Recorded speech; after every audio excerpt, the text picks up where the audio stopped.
스페인 육군이 추진하는 67억 유로, 우리 돈으로 약 10조 원 규모의 포병 현대화 계획이 정부 승인을 받으면서 연말까지 계약 체결을 목표로 주요 방산 기업들과의 협상이 시작됐습니다. 스페인의 방위산업 전문 매체인 인포디펜스는 장례식 자주포 부문에서 한국의 K9이 독일의 판처하우젠 2000을 제치고 최유력 후보로 떠올랐다고 전했습니다. 이로 인해 유럽 전역이 놀라고 있는 상황인데요. 오늘은 스페인 자주포 도입 사업에 대한 현황을 알려드리겠습니다. 구독, 좋아요는 영상 제작에 큰 힘이 됩니다.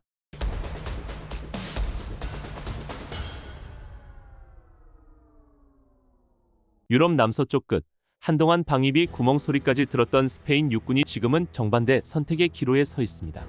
향후 10년 이상 운용할 차세대 자주포 213은 예산만 60억 유로가 넘는 초대형 사업을 시작해버린 건데요. 문제는 이 거대한 프로젝트를 앞둔 스페인이 이미 한번 유럽제 명품 무기에 크게 데인 기억이 있다는 점입니다. 그래서 이번에는 처음부터 후보군을 다시 열어놓고 독일, 스웨덴 같은 전통 강국뿐 아니라 아시아의 한국 K9까지 전 세계 자주포를 테이블 위에 올려놓고 하나하나 다시 따져보고 있습니다. 스페인이 가장 먼저 떠올렸던 이름은 한때 세계 최강 자주포라고 불리던 독일제 판처하우젠 2000, 판처하우젠 2000이었습니다. 분당 최대 열발에 달하는 고속 사격과 장거리 정밀 타격 능력, 자동화된 장전 시스템까지 갖춘 교과서적인 서방식 자주포였죠.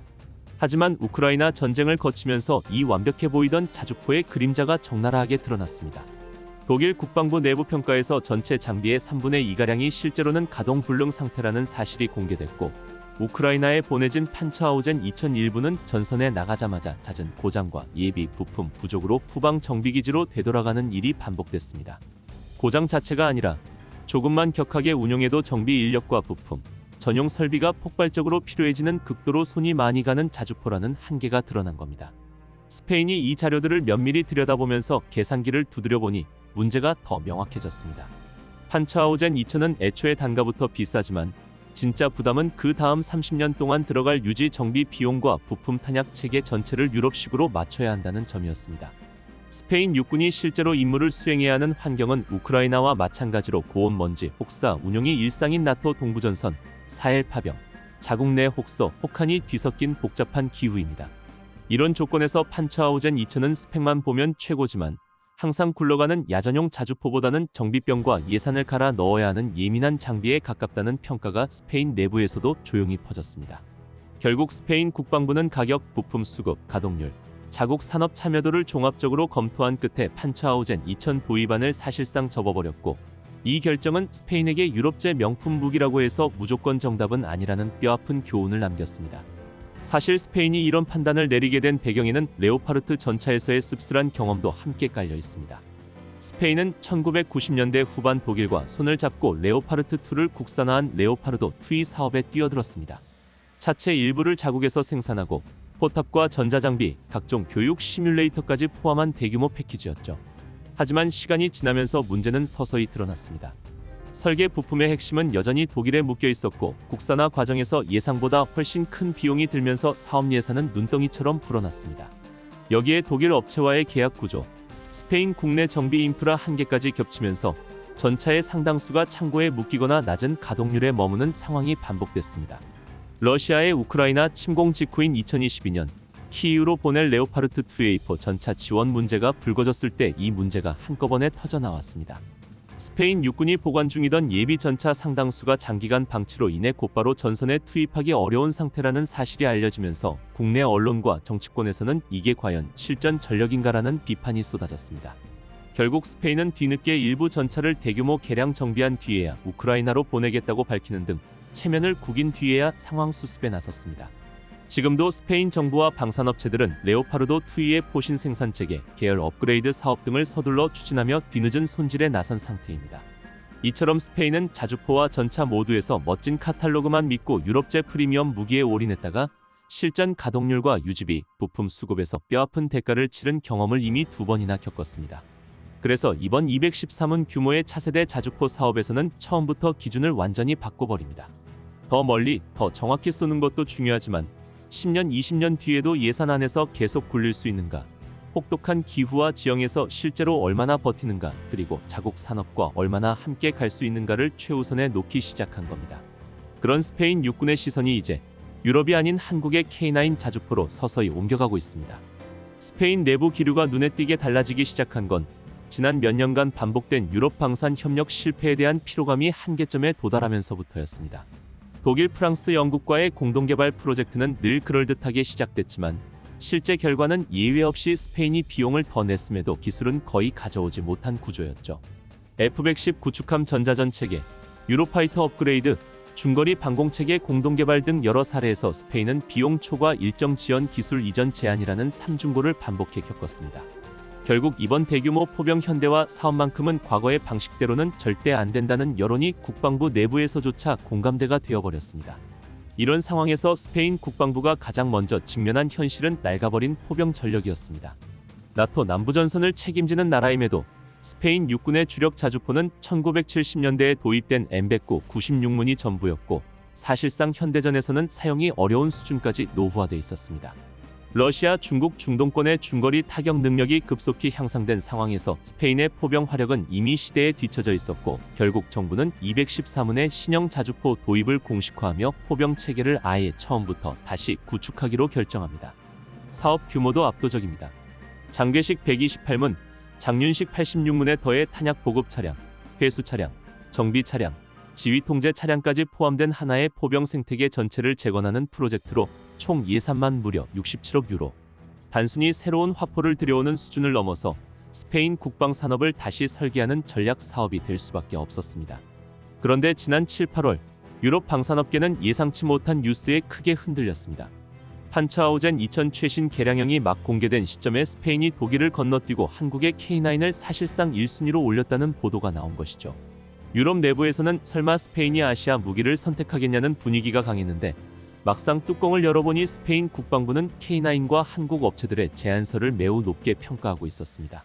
왜일까요? 무엇보다 스페인 정부가 이 사업에서 최우선으로 둔 조건은 기술 이전과 국내 생산이었습니다. 30년 운용을 책임져야 하는 대형 무기인 만큼 생산 정비 부품 업그레이드를 전부 국내에서 수행할 수 있어야죠. 그런데 이 결정적 조건 앞에서 독일과 프랑스는 또다시 기술은 제한적 제공, 주요 부품은 자국에서 생산, 유지 개량은 별도 계약이라는 기존 방식을 되풀이했습니다. 반면 한국은 달랐습니다.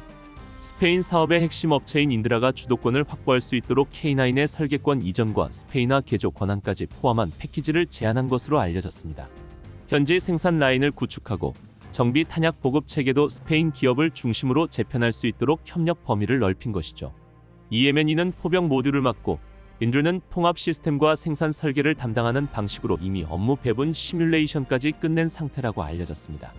유럽제 무기에서 거의 볼 수 없던 파격적인 조건이었습니다. 이런 산업 동반자 모델은 스페인에게 더 이상 사치가 아니라 필수 조건이었습니다. 포병 사업 하나만 해도 수천 개의 일자리 창출, 부품 공급망 확보, 장기적 수명주기 정비 능력 확보가 걸려 있었으니까요. 기술 이전을 꺼리는 독일과 일정 비용 리스크가 높은 프랑스보다는 이미 폴란드, 노르웨이, 핀란드 등 나토 국가들과 대규모 산업 협력을 성공시킨 한국이 훨씬 현실적인 선택지로 다가왔습니다. 게다가 스페인은 이미 주변 동맹국들을 통해 K9의 실전적 신뢰성을 확인한 상태였습니다. 노르웨이, 핀란드, 에스토니아, 폴란드, 루마니아 등 나토 동맹국들이 K9을 정규 전력으로 선택했고 특히 폴란드는 단기간에 수백 대를 인도받으면서 한국산 무기는 주문하면 바로 도착한다는 유명한 평가를 남겼죠. 반대로 독일제, 프랑스제 무기는 서류 승인부터 생산까지 수년이 걸리고 10년 뒤에나 받을까 말까 한 전력도 많다는 사실이 우크라이나 전쟁 이후 더 명확하게 드러났습니다. 빠른 납품 능력과 안정적인 공급망 앞에서 스페인의 고민은 크게 줄어들었습니다. 기술력만 보더라도 K9은 이미 세계 자주포 시장 점유율 50%를 차지하는 독보적 플랫폼입니다. 장거리 사격 능력, MRSI 다발동시 탄착, 자동 장전 체계, 동급 최강의 가동률까지 갖춘 실전 증명 플랫폼이죠. 유지 보수 비용은 판처하우젠 2000의 절반 이하 수준으로 알려져 있고 전장에서의 가동률은 경쟁 모델을 압도합니다. 스페인 육군이 그토록 강조한 항상 굴러가는 자주포라는 조건에 가장 가까운 모델이 K9이라는 결론에 점점 다가가는 분위기입니다. 더 흥미로운 건 이 선택이 단순히 자주포에서 끝나지 않을 가능성이 높다는 점입니다. 폴란드가 K9 도입 이후 K2 전차까지 연계 구매한 것처럼 스페인에서도 K2 전차가 유력 후보로 거론되고 있습니다. 스페인의 복합 지형 산악, 고원, 사막, 해안, 도시 등을 동시에 소화할 수 있는 플랫폼이 거의 없는데 K2는 고지대 냉각 능력, 경량 고출력 파워팩, 능동방어체계 등에서 특히 높은 평가를 받고 있기 때문입니다. 이미 스페인 언론에서는 K9 선택은 K2로의 확장 가능성을 열어둔 것이라는 분석까지 등장했습니다.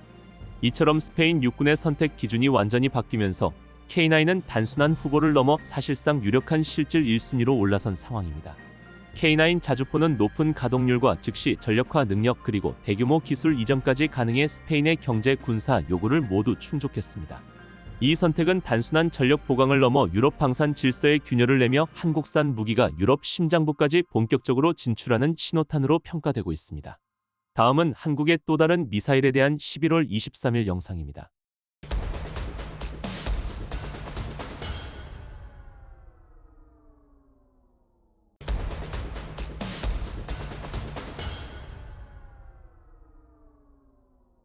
여러분도 잠시 눈을 감고 상상해 보십시오. 푸른 바다가 펼쳐진 한반도의 서쪽, NLL 최전선의 긴장감이 흐르는 밤. 적의 눈을 피해 마치 무리를 나는 듯 기습적으로 해안을 향해 돌진하는 그림자가 있습니다. 시속 80km를 넘나드는 엄청난 속도로 육지와 바다를 가리지 않고 종횡무진하는 이 그림자의 정체는 바로 북한의 공기부양정입니다. 단 30분 만에 우리 서북도서의 평화를 위협할 수 있는 존재죠. 이런 위협 앞에서 우리 대한민국은 지금까지 무방비 상태를 유지했을까요? 아닙니다. 지난 50년이 넘는 세월 동안 그 어떤 나라도 침범할 수 없는 자주 국방에 굳건한 토대를 쌓아온 대한민국은 이 모든 위협을 예측하고 준비해왔습니다. 그리고 마침내 그 땀과 노력의 결실이 전 세계를 놀라게 할 한방으로 탄생했습니다. 그것은 바로 비공, 날아오르는 활이라는 이름처럼 적의 심장을 꿰뚫는 우리의 자랑스러운 유도 로켓입니다. 2010년 천안함 피격과 연평도 포격 도발, 우리는 그때의 아픔과 위협을 뼈저리게 기억합니다. 특히 서해 NLL은 언제나 북한군의 공기부양정 기습 상륙 위협에 노출되어 있었습니다. 백령도에서 불과 50캠 떨어진 북한 고안포에는 무려 70여 대의 공기부양정을 수용할 수 있는 대규모 기지가 버티고 있었으니 그들의 은밀하고 빠른 침투 방식은 우리에게는 항상 골칫거리였습니다. 이 공기부양정은 일반 선박이 접근하기 힘든 갯벌 위도 시속 80km 이상의 속도로 질주하며 한 대당 55명의 병력을 태우고 해안으로 쇄도할 수 있습니다. 물론 우리 군에도 아파치 헬기 같은 강력한 대응 전력이 있지만 광범위한 해역과 순간적인 기습에 완벽히 대응하기란 쉽지 않았습니다. KA-1 전술통제기도 좋은 전력이지만 찰나의 순간에 펼쳐지는 기습 상륙에는 더 빠르고 정확한 전용 무기가 절실했습니다. 육지에서 아파치 헬기가 출동하려 해도 이미 늦어버릴 수 있는 30분이라는 짧은 시간, 바로 이 치명적인 공백을 메우기 위해 대한민국의 연구진들은 밤낮없이 연구에 매달렸습니다. 그리고 마침내 대한민국은 해냈습니다. 70mm 유도 로켓 비공의 등장은 서해 NLL의 판도를 완전히 바꾸어 놓았습니다. 이 작은 로켓 하나가 왜 전세계 방산 전문가들의 이목을 집중시켰을까요? 여기 미국 국방분석연구소의 로버트 워테커 박사의 인터뷰를 잠시 들어보시죠. 그는 비공 개발 소식을 접했을 때 이렇게 말했다고 합니다. Korea's Bigung is literally game changer. We, the United States, have also pushed to develop weapons of a similar concept in the past. But we gave up halfway because of cost and technical difficulties. However, Korea has developed a multi-field guided rocket system that uses high-performance infrared tracking technology to precisely strike multiple targets at the same time. It also has a forget after launch function. The ability to find and destroy your own goals once fired is simply a phenomenal victory for technology. South Korea left its mark in an area that seemed impossible. 워테커 박사의 말처럼 비공은 단순히 빠르고 강력한 것을 넘어 스마트한 무기입니다. 비공은 다수의 표적을 동시에 정확히 공격할 수 있는 능력을 갖췄습니다. 비공이 조금 더 특별한 점은 복잡한 유도 과정을 거치지 않고 마치 활이 관역을 찾아가듯 스스로 적을 추적해 명중시킵니다. 이동 중인 북한 공기부양정 여러 대가 아무리 빠르게 도주해도 비공은 찰나의 순간에 이들을 포착하여 정확히 격파할 수 있습니다. 비공은 이미 2016년부터 우리 해병대에 실전 배치되어 서북도서의 든든한 방패 역할을 하고 있습니다. 게다가 최근에는 무인 수상정에서 발사하는 형태로도 비공이 성공적으로 운용되고 있습니다. 이는 미래 해상 전장에서 인간의 개입을 최소화하면서도 압도적인 화력을 투사할 수 있는 무한한 확장성을 보여주는 대목입니다. 바야흐로 대한민국의 국방 기술은 적어도 한 세대 앞서 나가고 있다는 증거인 셈이죠. 비공은 단지 하나의 무기가 아닙니다. 1960년대 자주 국방을 위한 첫 삽을 뜬 이후 숱한 역경과 도전을 이겨내며 묵묵히 기술력을 쌓아온 대한민국의 끈기와 집념이 만들어낸 걸작입니다.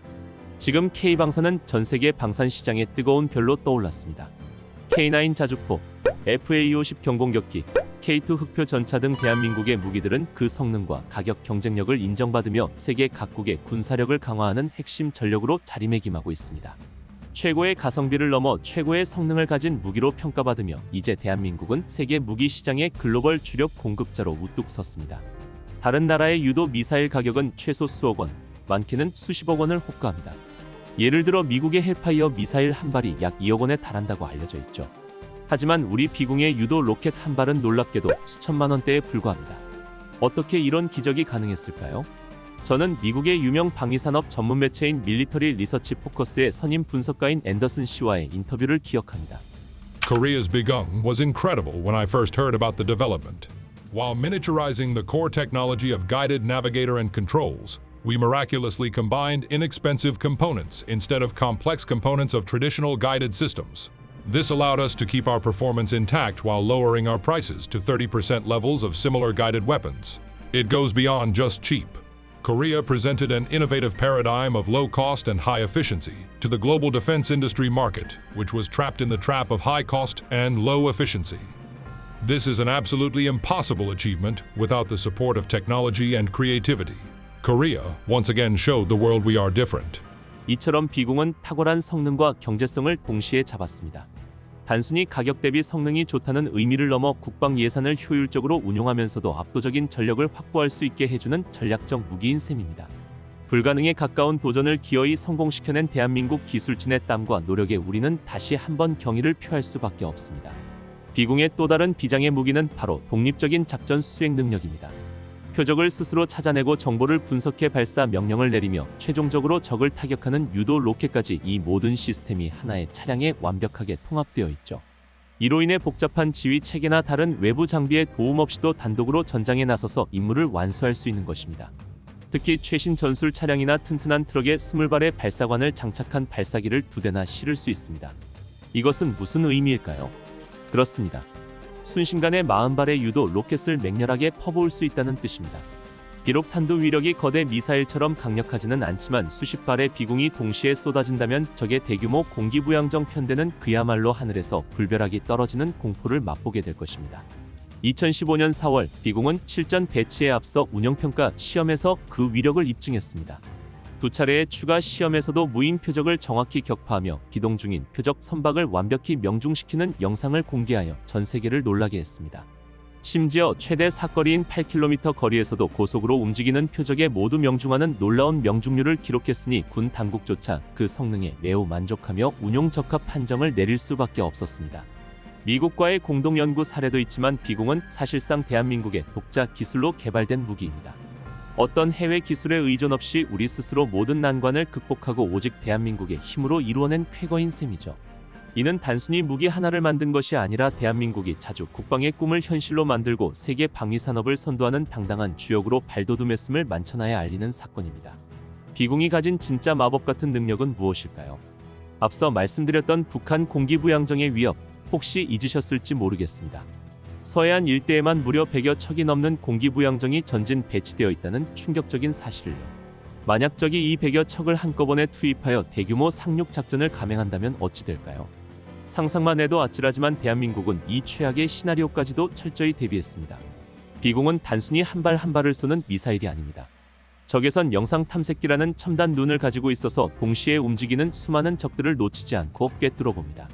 저는 독일 연방군사연구소의 미하엘 슈미트 박사가 진행했던 비공 관련 세미나를 떠올립니다. 그가 비공의 다중표적 대응 능력을 설명할 때 이렇게 비유했습니다. Der Infrarotempfänger ist wie ein Spieler, der mehrere Fußballfelder auf einmal auf einem großen Spielfeld dribbelt. Und Spielfeld dribbelt. Wenn eine normale Rakete einen Ball konzentriert und verfolgt, erkennt Bigung mehrere Kugeln gleichzeitig, als ob sie Multitasking wären. Und erfasst jede Bewegung und findet den optimalen Schusswinkel. Es ist phänomenal, die Wärme des Ziels in jeder Umgebung zu erkennen und genau zu verfolgen, ob es sich um Nacht oder Nebel handelt. Solange die nordkoreanische Luftschüttung in einer so großen Welle überflutet, wenn es ein paar nicht-gouvernementale Systeme gibt, können wir alle diese Bedrohungen theoretisch wirksam bekämpfen. Das ist ein Beispiel für die umziehen, umtun, unter, sein, Synergiebedrohung von Verteidigungsbeamten. 슈미트 박사의 비유처럼 비공은 단 몇 대의 시스템만으로도 100여 척에 달하는 적 공기부양정 편대를 한꺼번에 맞서 싸울 수 있는 멀티태스킹 수호자인 셈입니다. 적들이 대규모로 몰려오면 오히려 비공에게는 더 명확한 표적이 되는 것이죠. 이처럼 적에선 영상 탐색기를 통해 다수의 표적을 동시다발적으로 탐지, 추적하여 공격하는 능력은 비공을 단순한 유도 로켓이 아닌 미래 전장의 핵심 무기로 만드는 기술입니다. 비공은 단지 뛰어난 기술력의 집약체만을 의미하지 않습니다. 비공의 탄생 배경에는 바로 대한민국이라는 나라의 특별한 DNA가 녹아 있습니다. 우리나라는 한국 전쟁 이후 모든 것이 황폐했던 시절부터 시작하여 그 어떤 나라도 예상치 못한 기적을 이뤄냈습니다. 가난과 역경 속에서도 포기하지 않는 끈기와 지칠 줄 모르는 생명력으로 치열하게 살아왔습니다. 이러한 역사 속에서 우리는 남들이 보지 못하고 생각하지 못하는 것을 만들어내는 특별한 재능을 키웠습니다. 해외 선진국들이 막대한 자본과 수십 년의 노하우를 바탕으로 무기를 개발하는 동안 우리는 제한된 자원 속에서도 최고의 효율과 최첨단 기술을 융합하는 비공과 같은 혁신적인 무기들을 탄생시켰습니다. 마치 옛 선조들이 어려운 환경 속에서도 불굴의 의지로 새로운 기술과 문화를 꽃피웠듯이 말입니다. 그래서 비공은 단순한 무기가 아닙니다. 그것은 대한민국이 가진 하면 된다는 굳건한 정신과 무에서 유를 창조하는 경이로운 지혜, 그리고 그 어떤 위협에도 굴하지 않고 스스로를 지켜내려는 자주 국방의 숭고한 의지가 응축된 상징입니다. 이처럼 비공이 서해 NLL을 굳건히 지키듯 대한민국의 K방사는 우리의 평화와 안보를 넘어 세계 평화에 기여하는 수출 역군으로 활약하고 있습니다. 보이지 않는 곳에서 끊임없이 노력하고 발전해온 우리의 기술력은 우리의 저력이기도 합니다. 이것이야말로 대한민국에 가진 진정한 힘이자 우리 모두의 자부심이 아닐까요? 오늘 소식은 여기까지입니다. 내일 또 새로운 국방 소식으로 찾아뵙겠습니다. 감사합니다.